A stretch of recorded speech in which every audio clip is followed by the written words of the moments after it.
73 পেরিয়ে আজ 74-এ পা দিলেন মিঠুন চক্রবর্তী। নানা চড়াই উতরাই পেরিয়ে আজকের অবস্থানে এসেছেন তিনি, হয়ে উঠেছেন মহাগুরু, ভক্তদের কাছে ডিস্কো ডান্সার। জন্মদিনে থাকলো তার জীবনের অজানা কিছু তথ্য। মিঠুন চক্রবর্তী তার পর্দার নাম, প্রকৃত নাম গৌরাঙ্গ চক্রবর্তী। 1950 সালের 16 জুন এই বাংলাদেশেই তার জন্ম। কোন জেলায় জানেন? বরিশাল। এক সময় নকশাল আন্দোলনের সাথে জড়িয়ে যান মিঠুন, সেখান থেকে ফিরে অভিনয় মনোযোগী হন। কুস্তিগির ছিলেন মিঠুন। পশ্চিমবঙ্গের রাজ্য রেসলিং চ্যাম্পিয়নশিপ জুনিয়র শাখায় বিজয়ী হয়েছিলেন তিনি। পাশাপাশি মার্শাল আর্টসেও আছে ব্ল্যাক বেল্ট। মিঠুন চক্রবর্তীকে চলচ্চিত্রে আনেন মৃণাল সেন। তার মৃগায় মিঠুনের প্রথম ছবি। অভিষেকেই পেয়েছিলেন জাতীয় চলচ্চিত্র পুরস্কার। Film and television industry of ইন্ডিয়ায় থাকাকালীন পরিচালক মৃণাল সেনের নজরে পড়ে মিঠুন। কলেজে মৃণাল সেনের নজর কাড়েন।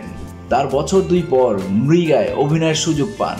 প্রথম ছবিতেই সেরা অভিনেতা জাতীয় পুরস্কার নিতে দিল্লি যেতে হয়, কিন্তু মিঠুনের কাছে সেই টাকা ছিল না। সেই সময় নাকি মিঠুনের পাশে দাঁড়িয়েছিলেন রেখা। শোনা যায় রেখার এক সিনেমার শুটিং দিল্লিতে হচ্ছিল। নিজের স্পট বয় সাজিয়ে তিনি মিঠুনকে দিল্লি নিয়ে যান। জাতীয় পুরস্কার পাওয়ার পরও খালি পেটে দিন কাটাতে হয়েছে মিঠুনকে। মুম্বাইয়ের বর্ণ বৈষম্যের শিকার হতে হয়েছে তাকে। এক সময় নাকি কোনো অভিনেত্রী নায়ক মিঠুনের বিপরীতে কাজ করতে রাজি ছিলেন না। এই প্রথা ভাঙেন জিনাত আমান। তিনিই প্রথমবার মূলধারার ছবিতে মিঠুনের নায়িকা হতে এক বাক্যে রাজি হয়ে যান। মিঠুনকে নিয়ে বানানো হয়েছে কমিক বই। বইয়ের নাম জিমি জিংচ্যাক এজেন্ট অফ ডিস্কো।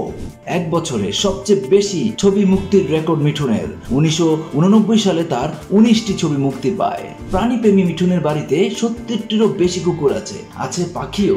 রুশ তরুণীদের কাছে মিঠুন চক্রবর্তী ভীষণ জনপ্রিয়। ডিস্কো ডান্সার ছবির গানের মাত রুশরা।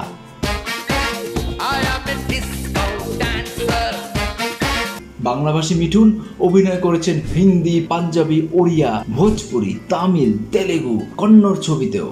জন্মদিনে কোনো আড়ম্বর পছন্দ করেন না মিঠুন। এদিন কোনো উদযাপন নাকি পছন্দ নয় তার। কেকও কাটতে চান না। খুব ভালো রান্না করেন অভিনেতা। জন্মদিনে সাধারণ পরিবারের সদস্যদের রান্না করে খাওয়ান। 74-এ পা দেওয়া মিঠুন চক্রবর্তীর জন্য ইফ্লিক্স বিডির পক্ষ থেকে রইল অনেক অনেক শুভেচ্ছা ও অভিনন্দন।